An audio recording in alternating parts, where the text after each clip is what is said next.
off the effects of suburban flight and dwindling interest in our city center. Our founders understood the importance of collaborating together to advocate for a better downtown, and the work of our organization would not be effective without the invaluable support we receive from our member partners. At this time, I'd like to acknowledge our silver partners shown on the screen. Thank you all for your continued investment in our organization and for supporting the work that we do every day to advocate for downtown's cleanliness, safety, and vitality. As the contract manager for the Business Improvement District, our everyday partner is, of course, the City of Spokane. Our clean and safe teams strive every day to provide the added municipal services that make downtown the jewel of our city. We work incredibly closely with staff and elected officials in our shared goal to improve our community. And I know that we have several elected officials with us in the audience today. Please stand, if you would, and be acknowledged. Representing the City of Spokane today is Spokane City Council member Lori Kinnear. Lori, there she is in the back. And City Council member Betsy Wilkerson. Betsy, thank you for joining us. Both of whom serve on our DSP board. Thank you, Lori and Betsy, for your service. Also with us this afternoon is Council member Michael Cathcart. There he is, to your left. Thank you, Michael, for joining us. And do we have any other elected officials with us this afternoon? All right. Well, thank you, as always, for your support. Our original intention was to support this, was to host this event last September. However, typical of the unpredictability of 2020 and 2021, we made the decision to delay our comeback to a time when we could feel confident in presenting the highest quality event possible. We had several very understanding sponsors who stuck with us in our 8 months delay. And a thank you, beginning with our major sponsor, Kohl's Company, our partner sponsor, Wheatland Bank, and our contributing sponsor, NAI Black. In a few minutes, you'll have an opportunity to hear from our guest speaker today, Michael Byrne. Michael's attendance today was made possible by the support of our presenting sponsor, and that is the Spokane Teachers Credit Union. At this time, I'd like to invite Lindsay Myrie, Executive Vice President and CFO, to the podium to share a few words with you.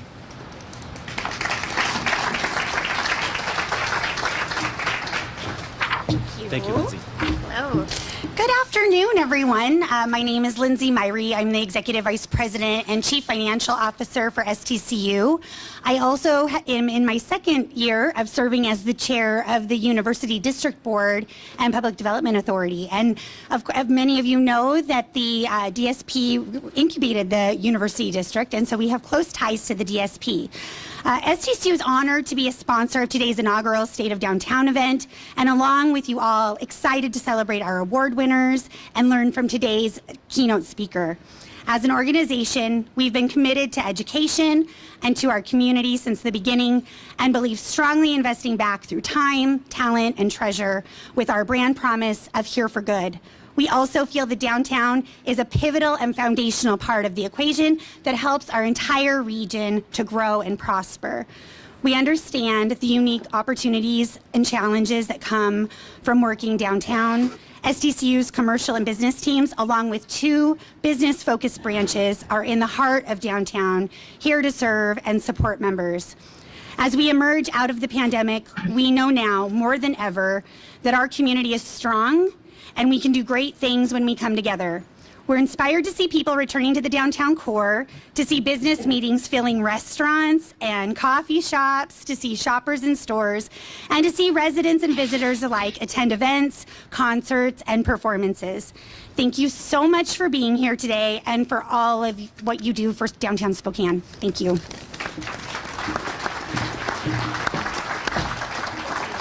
Well, thank you very much, Lindsay. Thank you, STCU, for your continued support and investment in downtown.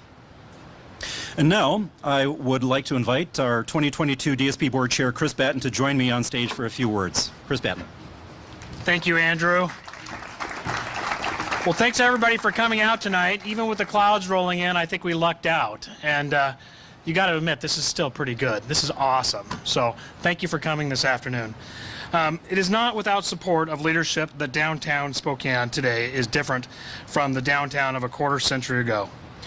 While the day-to-day seems slow, when you pause to look back, the small incremental changes over time have carried us a long way. This is thanks to the advocates who wake up every day to build a better city, and though our city is made of many diverse individuals, the board experiences and philosophies, at the end of the day, we are all advocating for the safe community for all.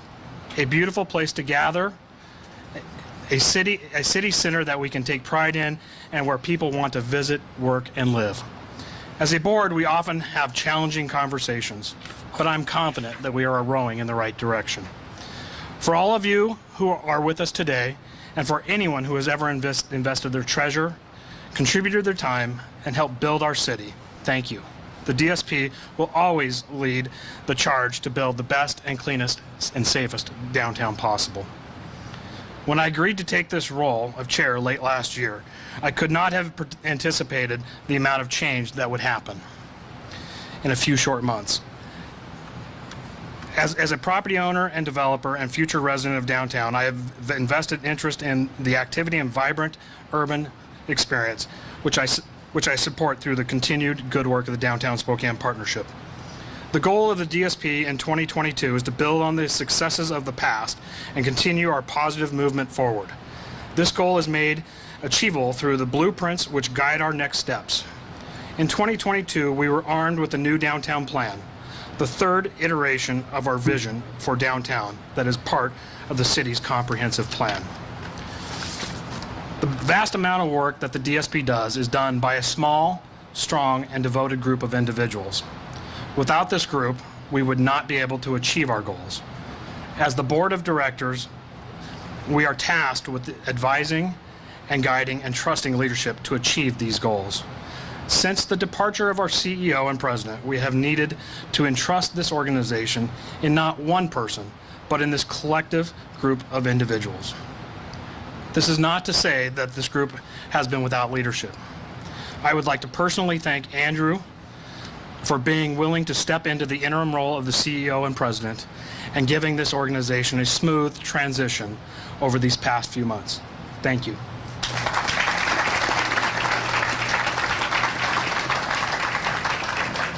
To the rest of the leadership, staff, security ambassadors, and clean team members, the board would also like to thank each of you for hanging in there during this time of uncertainty. Thank you.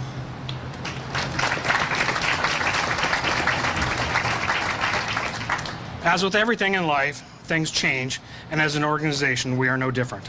But with change comes opportunity. After a nationwide search, we have selected a new leader to charge into the future and take DSP into the next era. I'm excited to announce that Emily Cameron will soon join our team as the president and CEO of the Downtown Spokane Partnership. Emily comes to our organization with a vast amount of experience from her 6 years as Director of Policy at the Downtown Sacramento Partnership, otherwise better known as the DSP. Emily will be making the move and joining us here later this month. She was unable to make it today, but she has sent us a quick video for us to watch. Cue up the video. Hello, Spokane. Congratulations on the inaugural State of Downtown. While regrettably I couldn't be there in person with you today, I am honored and thrilled that I will soon be joining you. Downtown Spokane is so much more than the economic multiplier for the city. You are the epicenter of the next exciting chapter in Spokane's story. Every day is our chance to make the city a little better, and together we are going to harness the opportunities in front of us, and we are going to build an undeniably dynamic downtown Spokane. I look forward to working with the DSP Board of Directors, its members, and its amazing staff, engaging downtown stakeholders, and collaborating with public and private partners as we improve the trajectory of Spokane. We will work through the challenges, and we will build a stronger downtown. I look forward to meeting you all very soon, and until then, being ready to call myself a Spokaneite too.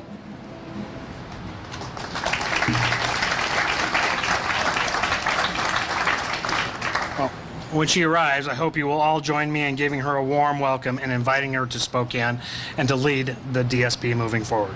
Thank you. Andrew?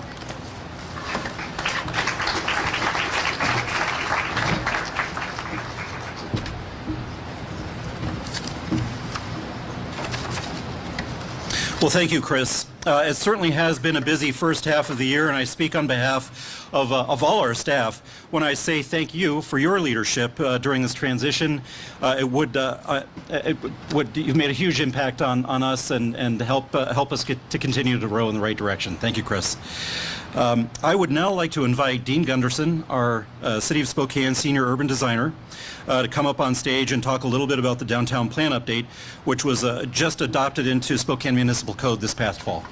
Take it away, Dean. Thank you. Thank you, Andrew. Hi, everybody. I don't usually do these kinds of things, so bear with me. I want to focus your attention on the screens to the left and to the right, and I'm just going to go through, explain kind of an overarching what the downtown plan is.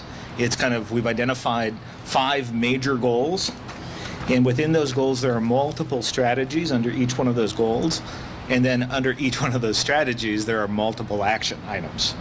And we identified in that plan 15 top priority actions that we need to tackle right away.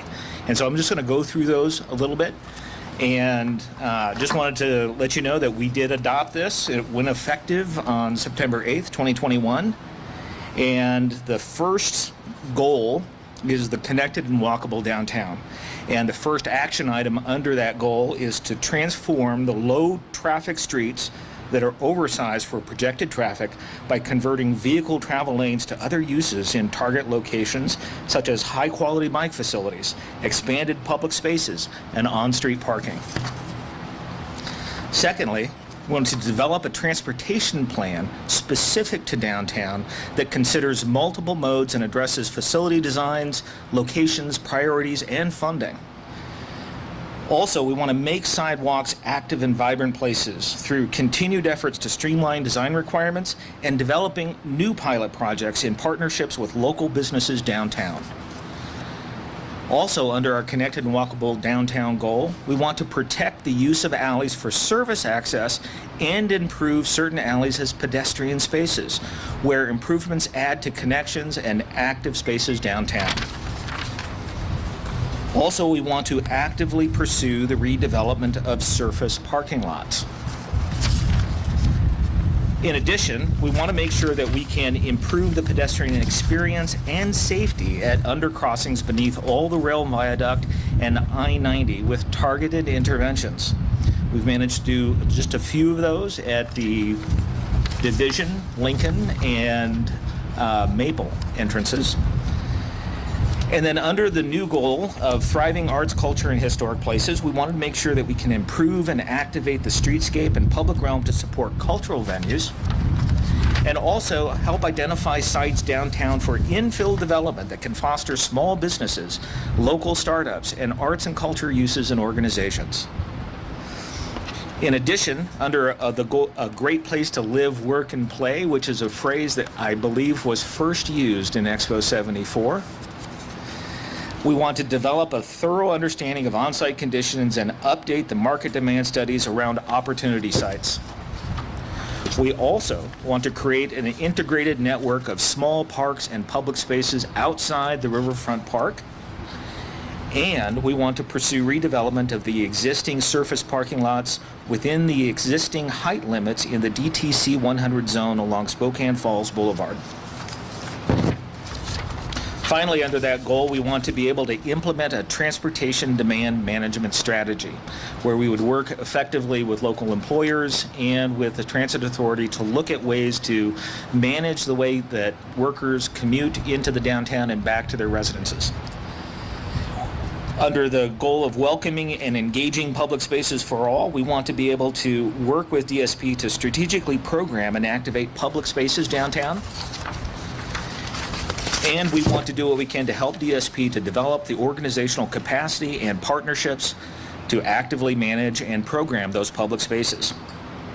Additionally, we want to be able to connect sponsors with organizations that host events downtown like Bloomsday.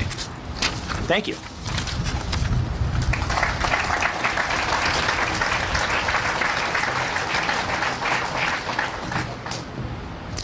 Unless I hold it down, it's going to blow away. Oh, yeah. Thank you. Yep, the wind arrives just on time, as always.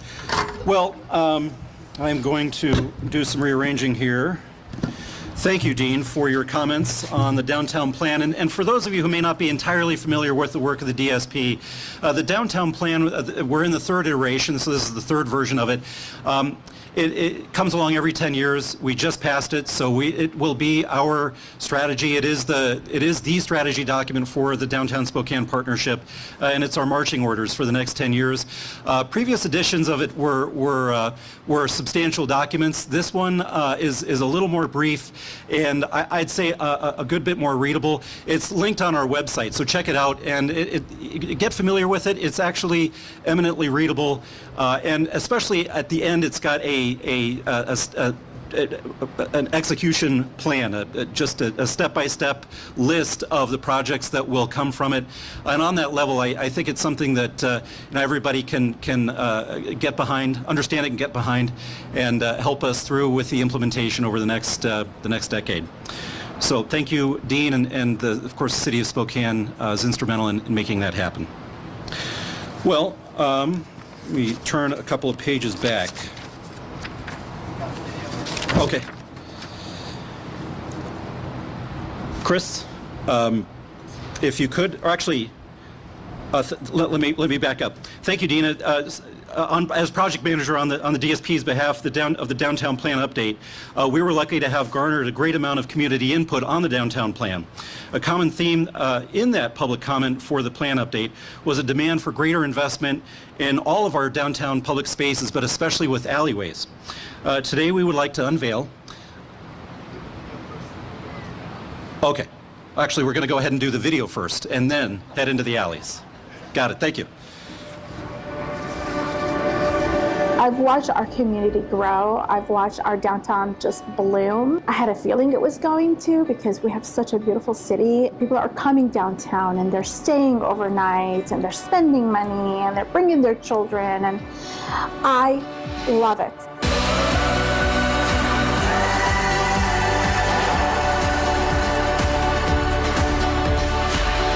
Came to Spokane and it's been the joy of my life. For me, it's just been a warm welcome. It's all just a great community, and that's, I think, my favorite part of it. It's the relationships, it's the community that we feel like we've built. I mean, that's why we do it. It's nice to know that the community and the people close by are continuing to help us, and we do the same. If we can keep the business within the community, it's going to help the community only make us stronger. Community is important. I'm a born and raised Spokane guy. There's no bigger fan. Spokane has so much to offer too. There's just so much to it. A lot of really cool things happening in Spokane, especially right here. We just feel so blessed. Like, we love this spot. We just love being in the heart of the city. We like the downtown experience. My favorite part about the store is most definitely the location. Probably couldn't be a better place to be. Downtown's been the perfect spot. So I love that we're that close to the heart of a kick-ass city.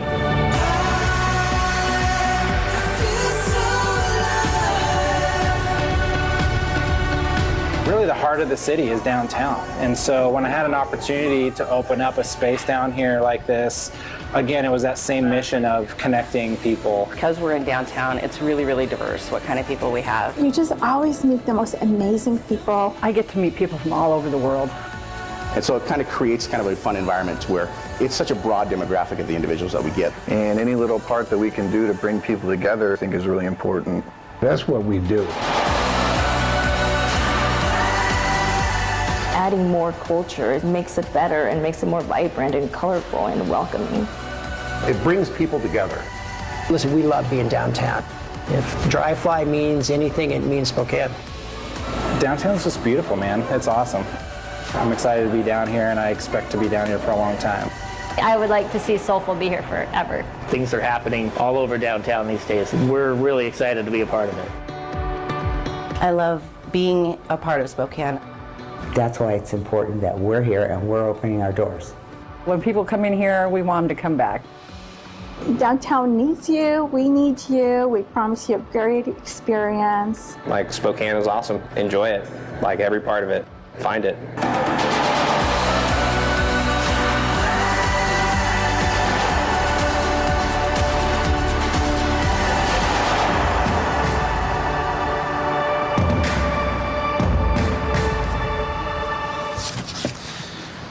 Well, that is just the latest in a whole series of videos that Liz and Kevin and our production partners have produced that really capture the essence of what is going on right now, the excitement that we feel every evening, but especially now on the weekends where we're making up for lost time. So beautiful work to our marketing and communications production team. Thank you so much.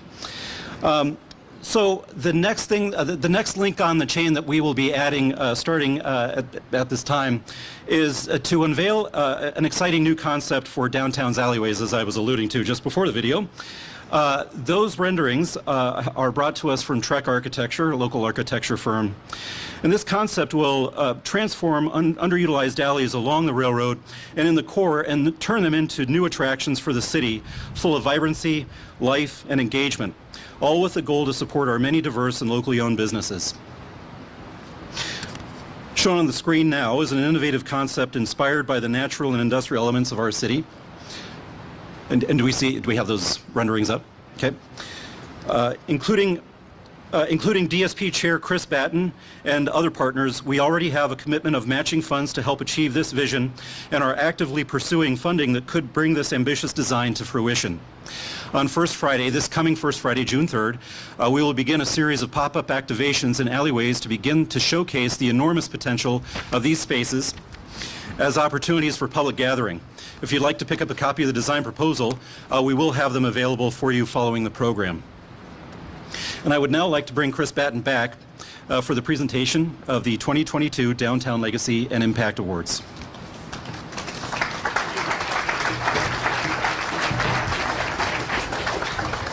Thank you, Andrew. Great things are not accomplished overnight or by magic. A thriving downtown is accomplished through hard work, inspired ideas, and determination to keep moving ahead. It is important for us to take the time to recognize those who have invested into the future. That's why in 2015 and 2016, the DSP introduced 2 awards to celebrate these achievements of individuals and organizations who have made their mark on downtown Spokane.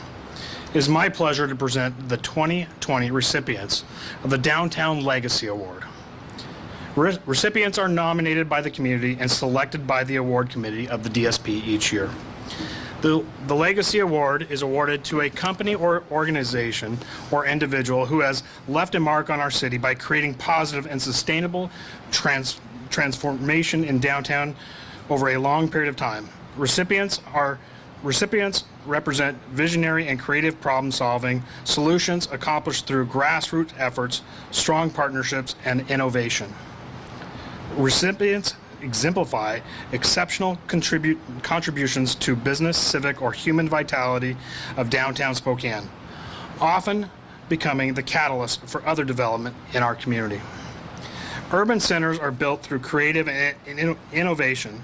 The main product that a city can produce are the people with ideas for fostering a community of entrepreneurs and giving those entrepreneurs the tools to succeed. The 2022 Legacy Award is hereby presented to Tom Simpson of Ignite. Tom, come on up.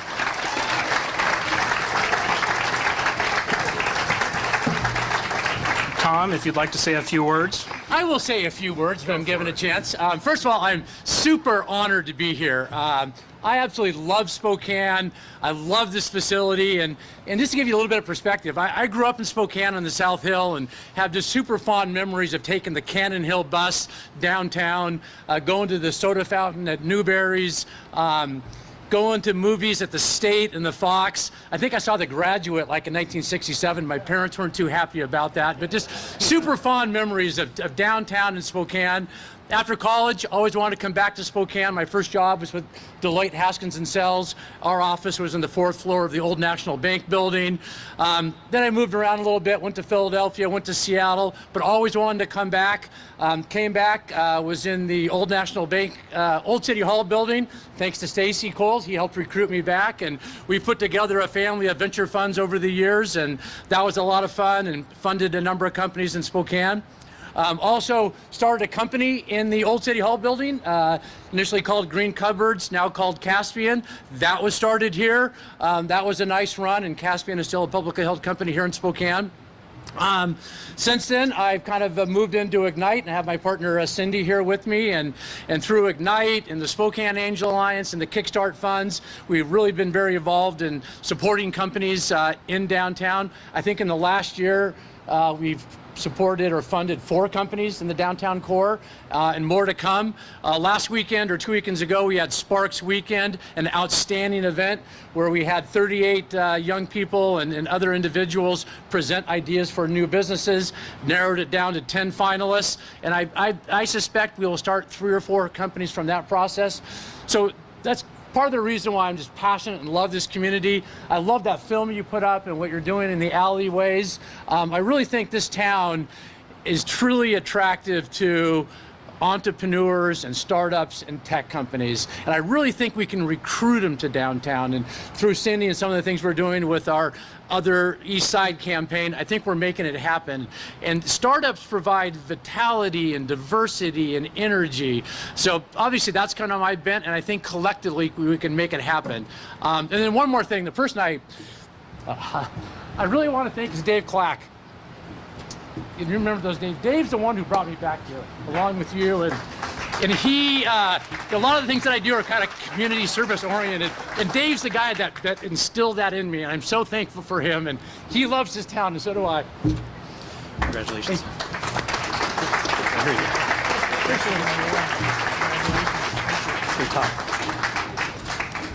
Thanks, Tom. Thanks for all you do. Next, we'll do the Impact Award. The Impact Award is awarded to a company, an organization, or individual who has made an impact on the downtown core in recent years. Recipients are renegades and risk takers and often find potential in underutilized property or leading credibility to outrageous ideas.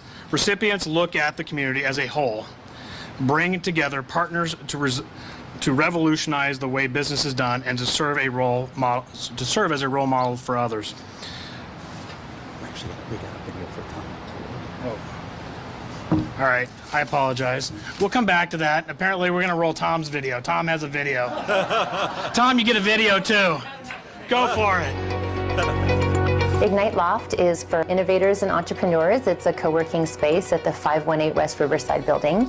And so it's a chance for entrepreneurs to work organically with the Ignite team. So we're really connecting entrepreneurs to the mentors to help them succeed, to the funds that they need for their startups, and then just to the community so the community knows that they're here and supports them. So the board of Ignite Northwest decided to make a big change and brought Tom Simpson on as the CEO, and he's completely transformed the program and the way that we work in the startup ecosystem. It used to be more in the education space, and now we're really on the funding, mentorship, and event space. Tom believes very deeply in creating spaces for entrepreneurs to work in, for creating an environment for innovators to succeed, and giving them all the tools that they need. I mean, he really works tirelessly to make that happen. In the time that I've known him, Tom Simpson has purchased and renovated several buildings in the downtown area, and then renovated them so that they kind of bring more life to the downtown area, including this building. I mean, with Indaba downstairs, and you've got entrepreneurs and innovators all in one space, so it really has a lot of energy. Tom is really creative in the way that he promotes the Spokane region as the place to live, work, and play. And he cares so much about promoting not just entrepreneurs, but our region as the place to be. There would not be a Spokane startup ecosystem without Tom Simpson. It wouldn't be the same. I mean, his energy and his dedication to creating startups and his love of working with entrepreneurs can't really be matched.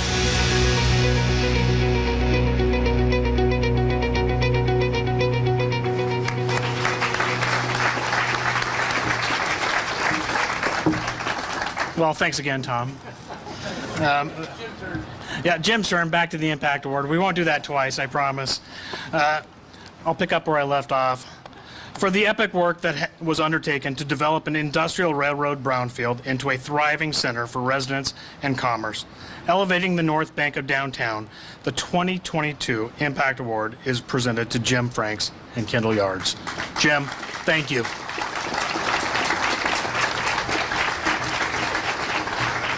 Thank you.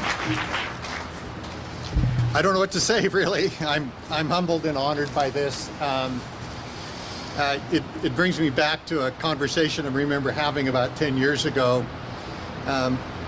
The Kendall Yards project had gone through a couple of failures, and I remember talking to Jack Keefe with Washington Trust Bank and saying, Jack, we have an idea about what we might be able to do with this property, and the work that's been done by Marshall Chesron and Summit Properties was all fundamentally good, but we're the third person in line, so I think maybe it'll work now.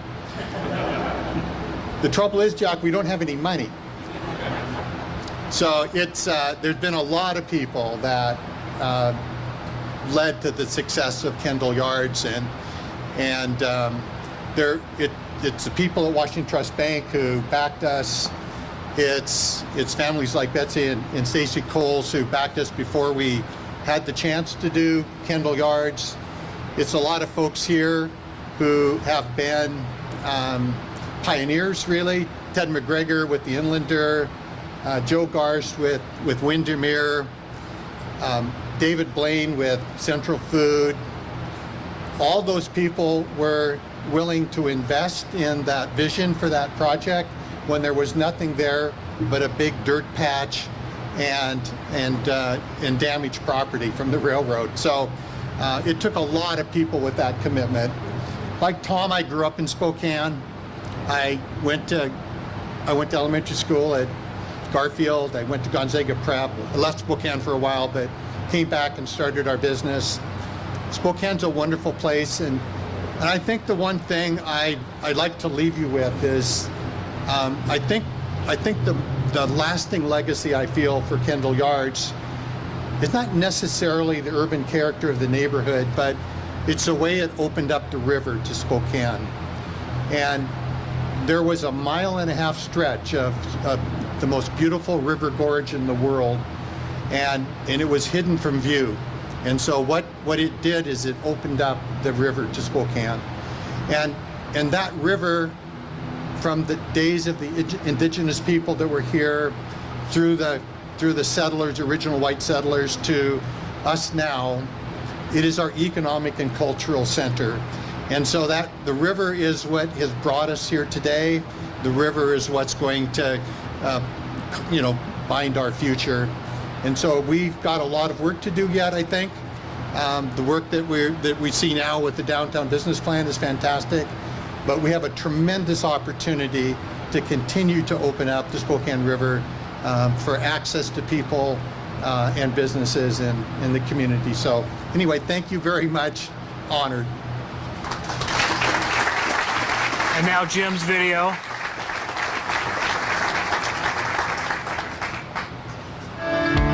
As the visionary and developer of Kendall Yards, I think he's had one of the most significant impacts on downtown Spokane in the last 15 years, and frankly on our entire city and region. He's created a complete extension of downtown Spokane with this hip, fun, diverse neighborhood, multi-use, and the connectability to downtown, to the U District, to the West Central neighborhood over the bridge. It's an extension of downtown as I see it. And it's helped, local businesses and restaurants and retail, and it's really changed the whole residential desirability, I think, of living in downtown Spokane. It was really wonderful that he had that vision to clean up that site and, of course, really have that vision to change downtown Spokane. And I think everything that's happened with Riverfront Park and the North Bank, Jim Frank really started all of that with the development of Kendall Yards. I love the fact that he's a Spokaneite, and I just love it when somebody like Jim Frank takes all of that knowledge and expertise, invests it here in the local community. You can tell that Jim loves Spokane, and he's made an impact on this city that will go for years to come. So I want to congratulate him on winning this award and thank him for all that he's done for downtown Spokane.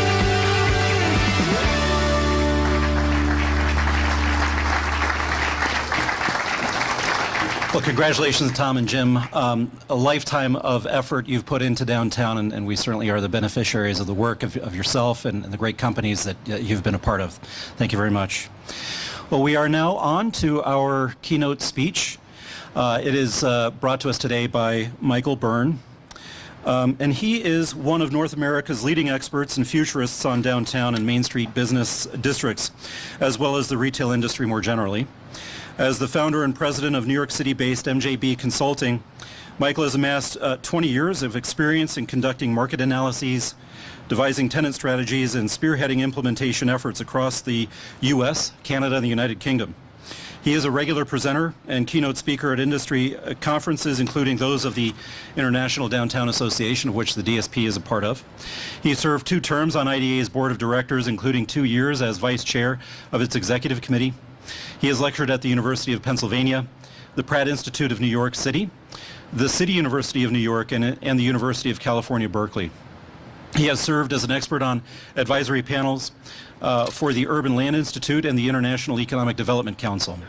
In addition to his widely read Retail Contrarian blog, he has contributed to 2 recently published books on downtown and Main Street retail.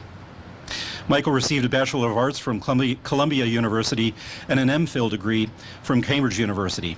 He splits his time between offices in New York City and Berkeley, California.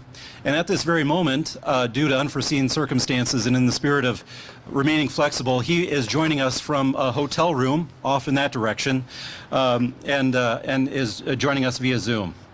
Can you hear us, Michael? Do we have Michael on? Be just a moment.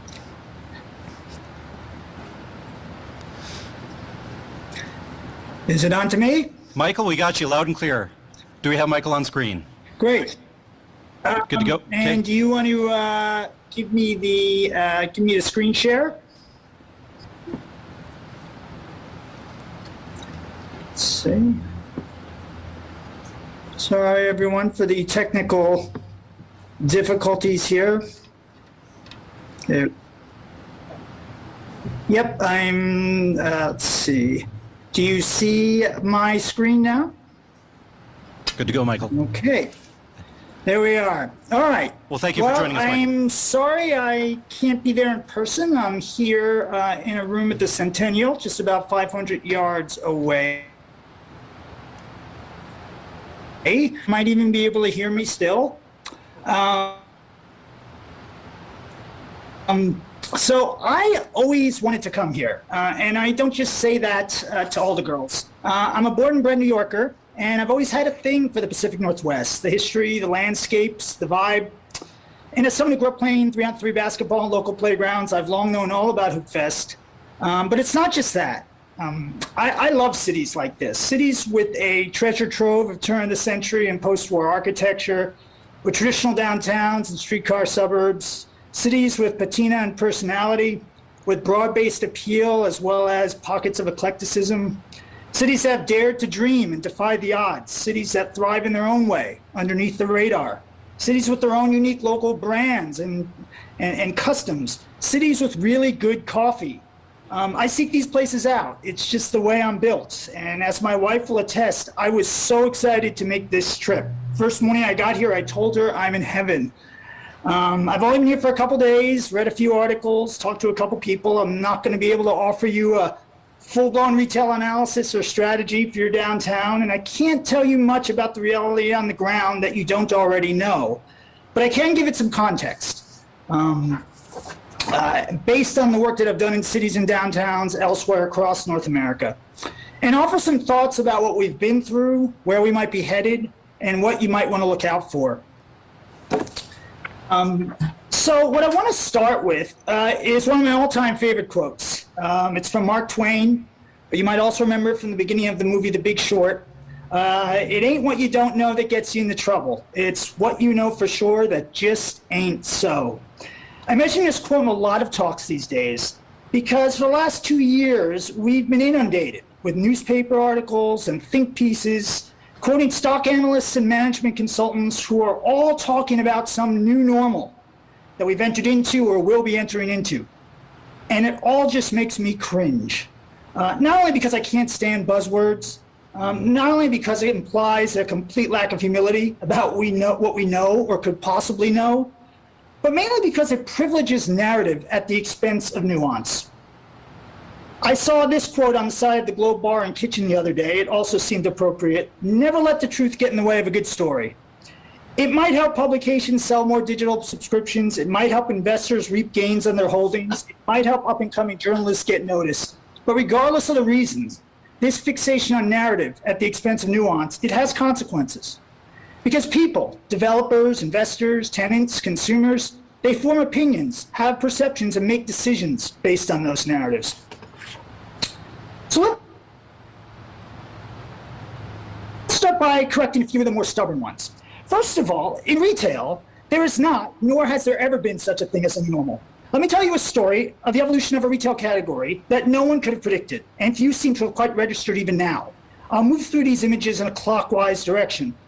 Many of you undoubtedly remember the 1980s film You've Got Mail. Meg Ryan, a peak cuteness with her little shop around the corner, an independently owned children's bookstore sitting right around the corner from Tom Hanks' big bad Fox & Brothers superstore.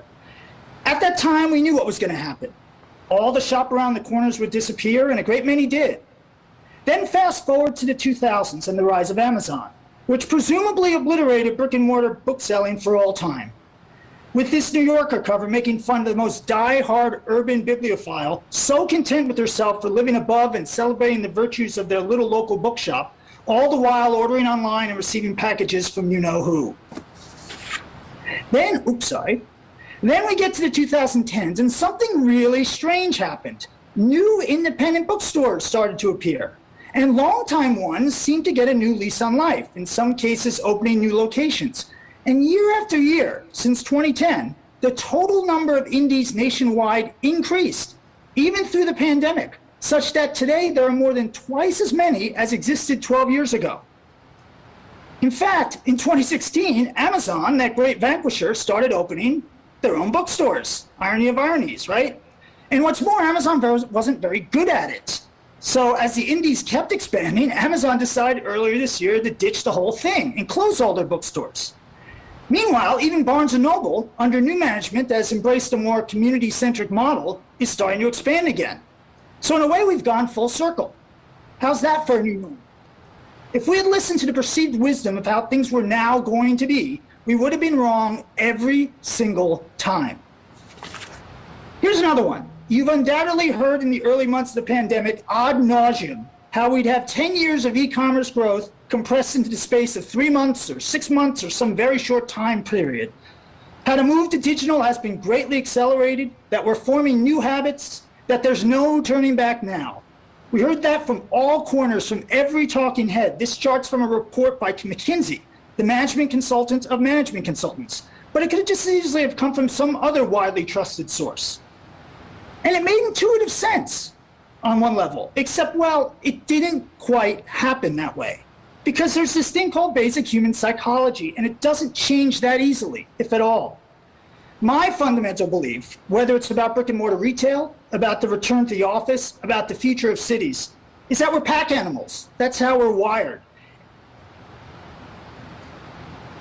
And unless we're given a reason to be scared of each other, unless crime is rampant or an infectious disease is raging, we'll keep wanting to huddle together. Perhaps, but still, that's what we'll do.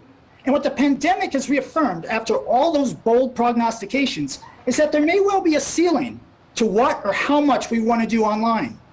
Take a look at the graph on the lower right. It shows online's market share as a percentage of total retail sales. It was 11.4% in the first quarter of 2020, before the arrival of COVID, rose to 15.7% in the second quarter, back down to 13.6% by the first quarter of 2021, and now at 12.9% today. Just 150 basis points these last 2 years. In fact, given historic growth rates, e-commerce penetration today is only slightly ahead of where we'd have expected it to be had the pandemic never happened at all. Now let's think about this for a second. If ever there was a moment when brick and mortar would once and for all be relegated to the dustbin of history, when we as consumers would fully commit to this digital lifestyle, it was these last 2 years, right? With the shutdowns, the capacity restrictions, the avoidance of public spaces, and yet it didn't happen. It just didn't. And that should tell us something. And here's one other little nuance. The 87% of total retail sales that still happens in stores, that doesn't even include online orders that were actually picked up in the store or at curbside, or that were shipped from the store. In other words, if you accounted for all of the sales that in one way or another required brick and mortar, that percentage would remain well over 90%. Target, 20% of its sales originate online. It estimates that 95% of its sales involve brick and mortar one way or another. And indeed, it's been doubling down on new stores amidst both the so-called retail apocalypse and the pandemic. Similarly, Walmart just announced it's building 100 new small fulfillment centers attached to existing stores in the next few years, right? And that's not even considering all of the online purchasing that was initially inspired by a visit to a store. The internet is a great place to transact, not to discover. That's why Amazon is now opening clothing stores, because there's only so many tube socks, white t-shirts, and boxer briefs it can sell online. And if it wants to plant a stake in true fashion, it has to offer would-be consumers that see, touch, feel, try-on opportunity. But it's not just consumer demand that makes me bullish about brick and mortar. It's also because I have another basic assumption, that ultimately nothing lasts in retail if no one can figure out a way to make money on it. And so far with e-commerce, no one really has. I wrote about this in an opinion piece last year in MarketWatch, that the big secret about e-commerce is that it's just one big money suck. The more retailers sell online, the weaker their profitability. And the ones that only sell online can't seem to get into the black at all. First, there's the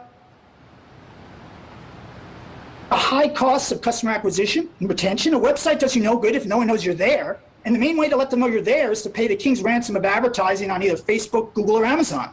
Then there's last mile shipping. Think about it. Retailers used to make one shipment to a store, then customers would buy the merchandise and take it home with them. Now, retailers have to make individual shipments to tons of individual addresses, and that inefficiency is enormously expensive. So much so that even Amazon, after 25 years and with its massive economies of scale, is still dealing with the logistics costs that rise faster than sales.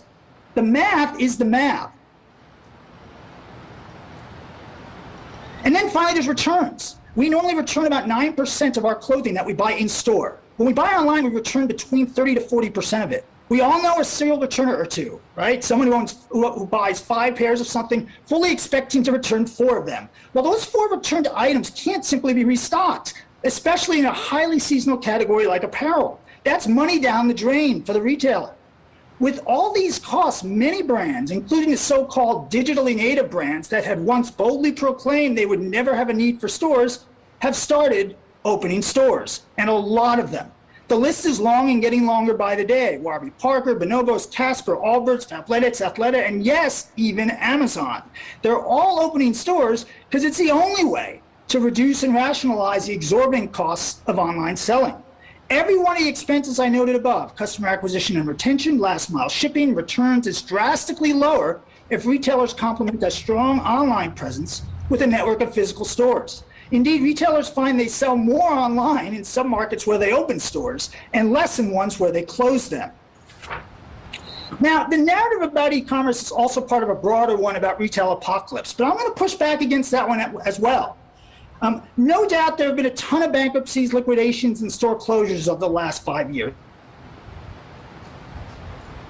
including among legacy brands that have been with us for a long time and had come to seem like fixed points in the universe.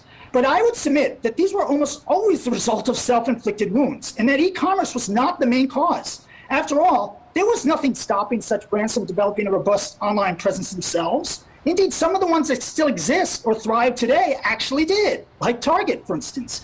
Good retailers, after all, should be able to walk and chew gum at the same time.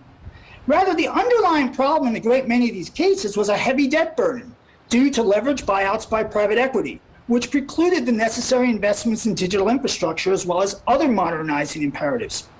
Sometimes it was also a matter of brand or concept stagnation, an unwillingness or inability to evolve from what originally fueled their rise, like the Gap, for instance, or the traditional department store. Or sometimes it was just simple hubris or overexpansion, like Forever 21 taking former department store spaces and expanding internationally, or Macy's acquiring so many banners and then having to operate 2 or more stores in the same mall.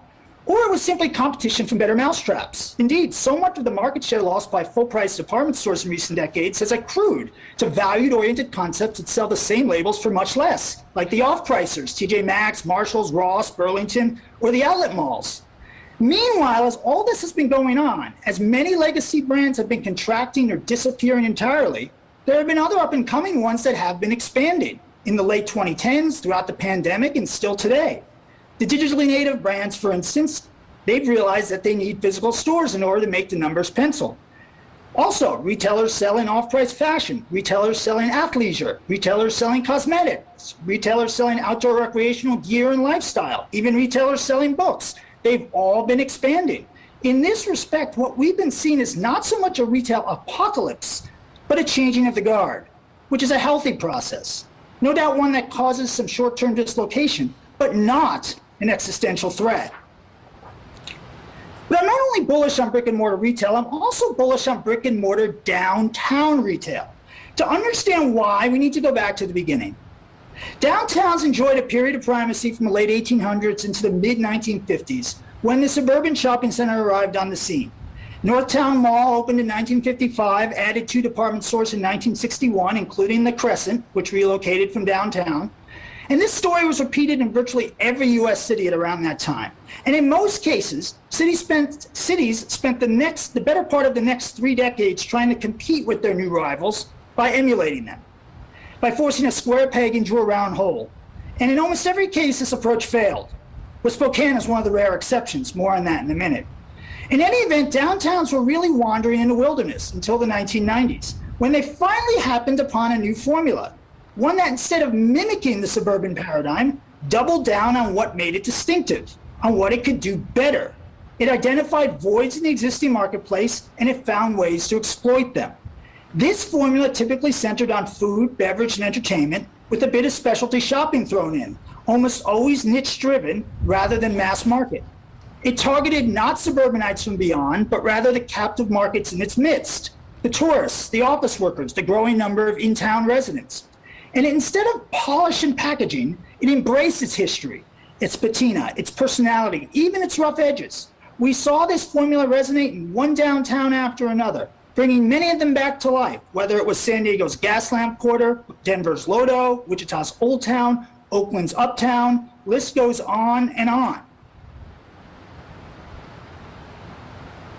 Now, the formula was originally conceived as a way of coexisting with yesterday's rival, the suburban shopping center. What's interesting, though, is that it works just as well against today's young upstart, e-commerce. Because if you think about it, so much of conventional suburban retail is commoditized. It's the same from one commercial arterial to another. It doesn't surprise, it doesn't excite, it doesn't inspire. Rather, it competes on the basis of convenience. And really, what's more convenient than the internet?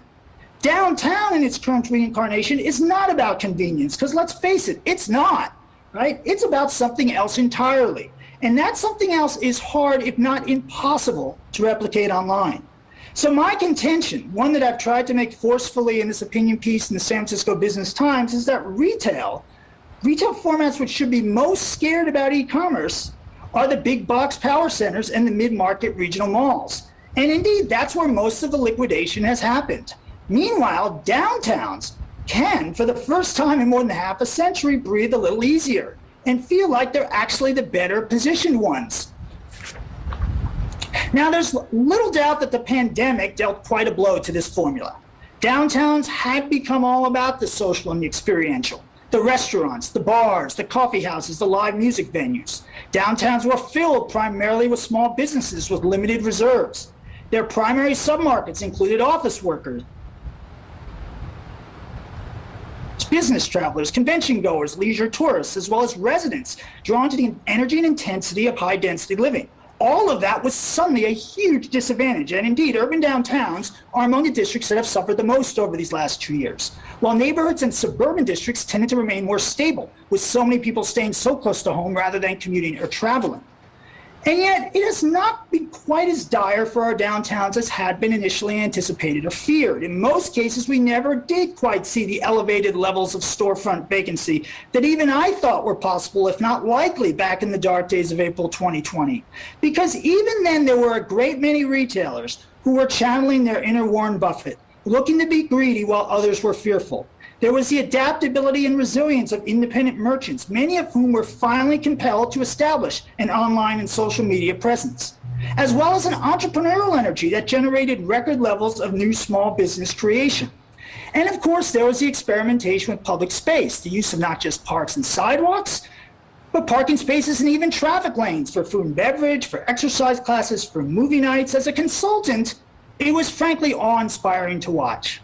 Now, this is not to minimize the tragedy, the trauma, the struggle. There's certainly been no shortage of that. But whether it means I'm an optimist or a pessimist, I look at such periods of adversity and can't help but wonder not just how it could have been better, but also how it could have been a whole lot worse. Zeroing in now on downtown Spokane, it's certainly struggled with much of the same. It's chock-a-block with restaurants, bars, coffee houses, live music venues. It's full of small businesses, as well as an enclosed mall focused on discretionary shopping, which consumers were not doing all that much of in 2020. It's normally filled with tens of thousands of office workers. Its various event venues draw more than 1 million annual attendees. And there were losses as a result, both in sales revenue as well as individual tenants. Yet overall, downtown retail held pretty strong. Despite the closures, retail vacancy at last report sat at 7.4%, well below the 10% threshold typically used to demarcate a healthy market from a distressed one. Furthermore, downtown actually saw a net growth in new businesses over the last 2 years, with 20 openings, a great many of them boutiques, against 17 departures. And River Park Square is just announcing the impending arrival of new-to-market brands like Pandora and Soma. Part of this is about a flight to quality. Whenever there's challenges in the retail industry, not all districts and centers experience the same thing. In fact, the stronger ones often become even more compelling to prospective tenants as a sort of safe harbor amidst the storm. And in the case of Spokane, downtown, miraculously, is that safe harbor. I say miraculously because it's so rarely the case in markets of similar size, composition, and automobile orientation. But clearly, downtown Spokane is where one per market brands look to go when they want to find a place to land in the region, and where chains in the process of contraction keep their stores open while closing them elsewhere, like the Gap, which chose to stick with River Park Square back in 2016 rather than Spokane Valley Mall. And even when there are vacancies, they tend to backfill relatively easily and quickly. And this regional primacy exists not only in shopping. Downtown boasts the area's largest multiplex, as well as several other entertainment venues that pull from across the metro, as well as event venues that draw from beyond. Indeed, the city and the region should be commended for putting so many of these in and near the downtown, rather than in a no man's land where they would have provided little off to anybody. Many other communities have not been so strategic. Finally, downtown offers diversified appeal. Yes, it has its share of large brands, but it also contains eclectic pockets full of distinctive food and beverage concepts, as well as indie boutiques in the West End, at Division of Main, at Kendall Yards, and in various other locations. Generally speaking, from a retail perspective, downtown Spokane far outperforms its peer in even some larger cities. Consider River Park Square alone. At 420,000 square feet of retail space, it's severely undersized for a mall. It's locally owned, depriving it of the leverage that larger mall owners enjoy with tenants. It faces what was once a competitor that sits just 3.6 miles away. It is, as the image shows, not geographically central, sitting in the metro's far southwestern corner. And it offers paid structured parking in an automobile-dominated metropolitan area where free surface parking is the norm. And yet, of all the secondary and even some primary markets across the country that still even have downtown malls, it's easily the strongest one that I can think of. Indeed, it boasts a tenant lineup that most downtowns outside of the superstar cities can only dream of having. And it shows that, counter to the received wisdom, a downtown enclosed mall with the right ownership, collaboration, and commitment can still thrive and even dominate its market. A true indicator is that when Nordstrom decided in 2020 to close 16 of its 116 full-price department stores across the country, it chose to keep this one open. Right? That speaks volumes. So looking ahead, what can we expect for downtown Spokane retail? Well, I think that to answer this question, it helps to look at what drives it in the first place.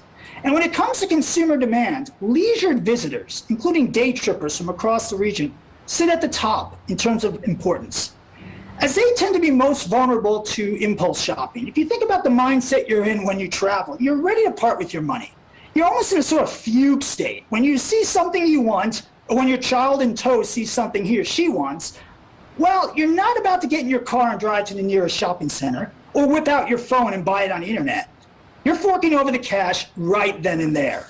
And these sorts of consumers, they're starting to return, and there's no reason to believe they will not continue to. The second most important submarket is the residential base, both those who live in downtown itself as well as those residing in nearby neighborhoods, South Hill and Garland, all the close-in neighborhoods. And this submarket, as you know, has been growing. There's the microscopic apartment vacancy rate, indicating no shortage of demand. And indeed, the image on the right shows that Spokane's hottest housing areas are all located in the vicinity of downtown. Furthermore, there's still lots of room for growth, even in immediately adjacent quarters like the North Bank and the no man's land between the railroad viaduct and I-90.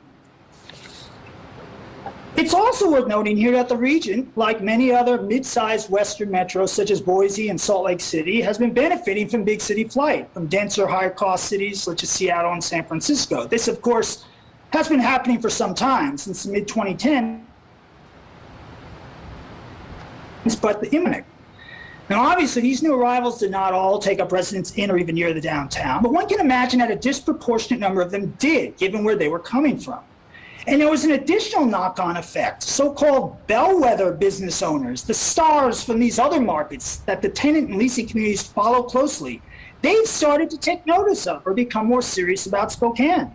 And they have been zeroing in on downtown specifically, like Seattle-based celebrity restaurateurs like John Green and Ethan Stoll, who both opened restaurants in downtown during the pandemic, drawn specifically to the historic character.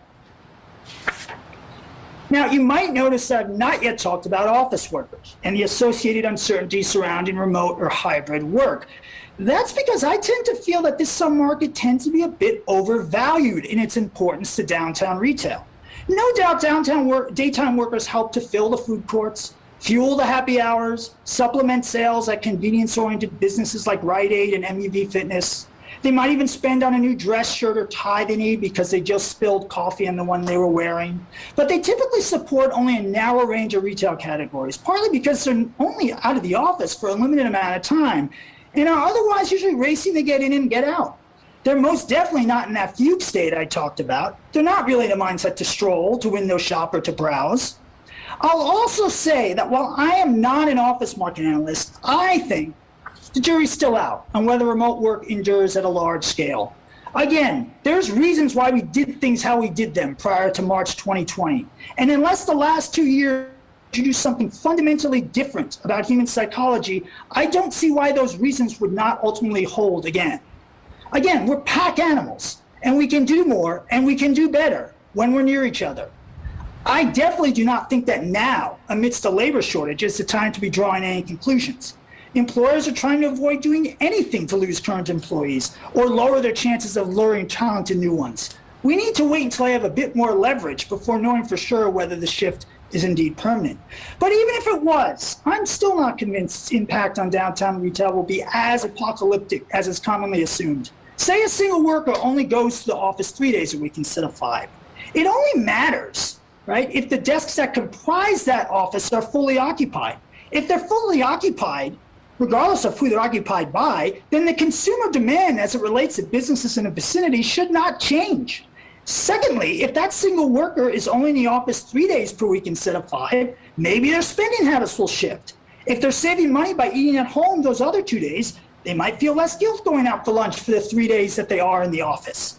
My point is that we just don't know yet how this will all settle. Let's give it some time. So I want to finish with a few thoughts on what to keep in mind as downtown Spokane continues to evolve in the months and years ahead.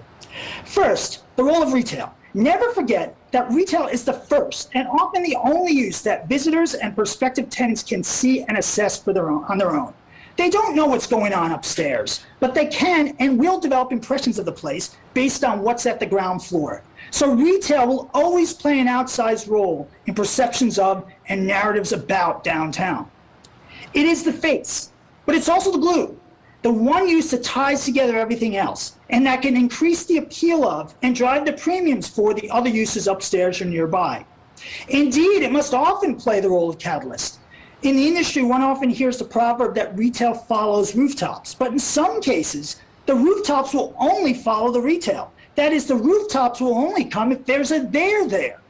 That's to some degree what happened with the initial arrival of River Park Square, which led to so much else in the downtown. Again, the rooftops followed the retail in a sense. And today we're seeing it in the nascent West End, where Jordan Tampion of 4 Degrees Real Estate co-developed Brick West Brewing, partly as a catalyst for his residential projects.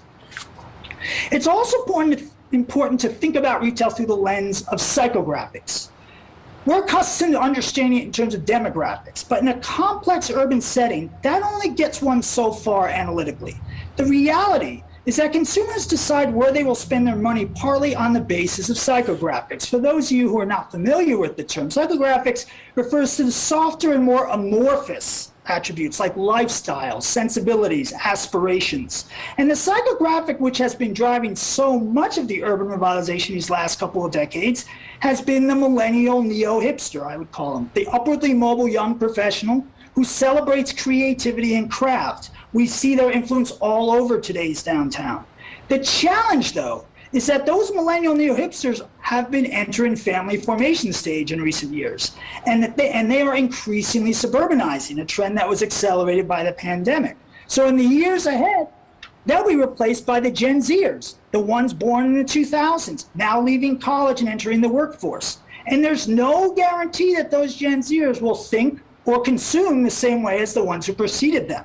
So you'll need to keep a close watch on how their tastes and preferences are different and what that means for retail as well as other uses.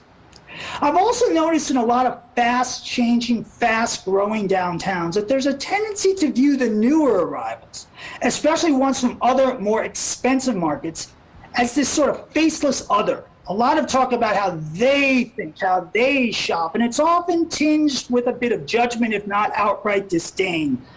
This, while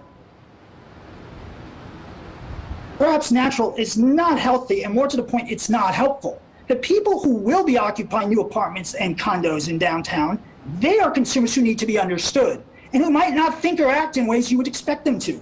That they came from Seattle or San Francisco, for instance, does not necessarily mean that they will want the same thing here. Right? I also want to underscore the value of older buildings. Whenever there's excitement about growth, there's also often the assumption that new and shiny is always better. But remember, a sizable share of the people drawn to downtown environments enjoy the historic character. They might even like the rough edges. That's what both Ethan Stoll and John Green mentioned when they were asked why they expanded to downtown Spokane. Also, depending on the rehabilitation costs, older buildings can be much less expensive for the tenant and can allow for less well-capitalized independents and more experimental concepts, whereas new construction is often priced much higher and sometimes stays vacant as a result, or fills with a relatively narrow and uninspiring band of tenancies that are less likely to play a catalytic role. I would also encourage you to think of downtown retail as an ecology of sorts, in which there's different sub-districts which relate to one another in different ways, in some cases complementing and in others cannibalizing each other. Even in high-growth submarkets, consumer demand is finite. At some point, you hit a ceiling, and the pie can only be cut in so many ways. Multiple sub-districts can coexist, but they're more likely to continue doing so over time if they each occupy their own lane, so to speak. A nuanced retail strategy can spell out how. It could outline how sub-districts are or could be positioned in psychographic terms. It could also leverage an understanding of what different sorts of businesses need. For instance, generally speaking, retailers selling fashion or home goods, they often prefer to cluster near each other. And in this case, they'd ideally want to be as close as possible to River Park Square. Meanwhile, food and beverage can thrive in a much broader range of locations. They don't need to be as central or even all that visible, especially with the rise of social media. Because we are generally willing as consumers to cross boundaries we wouldn't ordinarily cross in order to eat at a new, unique, and/or high-quality restaurant, which is why Wild Sage Bistro can succeed where it has on 2nd Avenue. Meanwhile, businesses selling weekly or daily essentials want to be in as convenient a location as possible, which, depending on the population density within walking distance, might well require on-site parking. What makes all this tricky, of course, is that developers, landlords, and brokers, they're the ones who ultimately fill retail space. And they're not necessarily incentivized to think about such dynamics, about complementing or cannibalizing. So the strategy would also need to be coupled with a process for securing meaningful buy-in from them as well. On the subject of ceilings, you should also be careful about what amenities developers are permitted to internalize. Increasingly, new developments are incorporating them as enticements to prospective tenants, residential buildings with their own fitness centers, co-working spaces with their own artisanal coffee makers. Large employers have long offered company cafeterias, and tech companies have taken this to a new level. The problem with all of these in-house perks is that they absorb consumer demand that might otherwise be sustaining public-facing businesses. And I have a hard time believing the but-for argument, that without these perks, the end user would somehow pass on the opportunity and instead opt for an apartment, a job, or a co-working space in Spokane Valley. If that's indeed the case, they're probably not likely to remain very long in downtown in any event. Then there's a matter of parking. I won't say too much on it now. Other than that, with respect to retail, there's a great deal of nuance to it. Certain retail categories at certain density thresholds need quick and easy in and out parking. Others merely need it within walking distance. And there's also a variability based on the appeal of the actual business. Put simply, if it's a true destination, offering something that cannot easily be found elsewhere, the consumer will tolerate the cost and the hassle without much question. They might not be happy about it, but they'll do it. Indeed, the fact that River Park Square has thrived with paid structured parking shows that if the draw is distinctive or enticing enough, this issue need not be a deal breaker. If, on the other hand, River Park Square had merely consisted of brands that could also be found on Division or on Sprague, then yes, the parking would pose more of a challenge. But that's not the case. Okay, 2 more points and then I'm done. With today's easily distracted consumers, districts and centers need to keep finding ways of providing a sense of novelty and discovery, of giving people reasons to return again and again. There's several ways to do that. One is to offer a mix of both large chains, smaller chainlets, and one-off independents. As the lion's share of consumers, the sweet spot in the market prefers a combination of all of them, where they can find both an Anthropologie and a From Here. Another approach is to create new kinds of platforms where undercapitalized yet talented entrepreneurs can bring novel and experimental offerings to market. Downtown Spokane already offers food truck rallies, night markets, as well as a fledgling food hall and a small biz shop. And it might consider still others, like public markets, shipping container villages. These platforms, sited in certain locations, can also help to activate public spaces or even underutilized private ones. And indeed, creative placemaking of various types can be critical to all of this by turning people's heads and encouraging them to engage and explore further, as well as marketing downtown as a cool place where interesting things are always happening, which is one of the reasons why the Partnership's Alleyway Initiative is so intriguing. Finally, I encourage you to keep an open mind about whatever comes down the pike. Some of it will sound wacky, some of it will awaken the curmudgeon in you. I know some of it doesn't me, but that's also the genius of it, right? We don't know what's going to be the next big thing, what's going to resonate with today's consumer. So we should resist the urge to react too rashly or judgmentally. I mean, when I first heard about the idea of an axe-throwing bar, well, it didn't exactly sound like a good idea to me. But hey, I'm not necessarily the target audience, and clearly there's one that exists. Now we're hearing more and more about pickleball. Even Larry David shilling for it during the Super Bowl. A year ago, I must admit, I'd never even heard of this sport, if that's what you'd call it. It all makes for a pretty wild ride, but that's what's so fun about retail. It's constantly innovating, it's constantly iterating, finding new and better mousetraps, giving rise to new concepts and new forms that we never saw coming, giving us, as Steve Jobs famously once said, what we had wanted all along. So rather than all the doom scrolling and the hand-wringing, let's put some faith in that process, knowing that brick and mortar downtown retail is once more in a relatively good place, and that downtown Spokane will be the one best positioned to benefit from whatever comes along. The future will belong to you. And there you have it.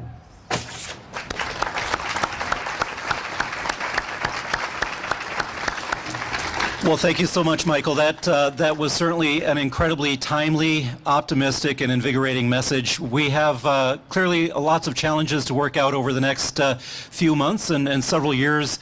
Issues that don't turn the corner except through hard work and consistent effort over a long period of time. But I'm grateful for the opportunity to have taken some time today to take a look and look at our downtown through your fresh perspective, through your eyes that have not been here before, and see it in a way that sometimes even I can't see it. I really enjoy that message and look forward to furthering the trends that you've described in incredible detail today. Well, we are nearing the close of our program.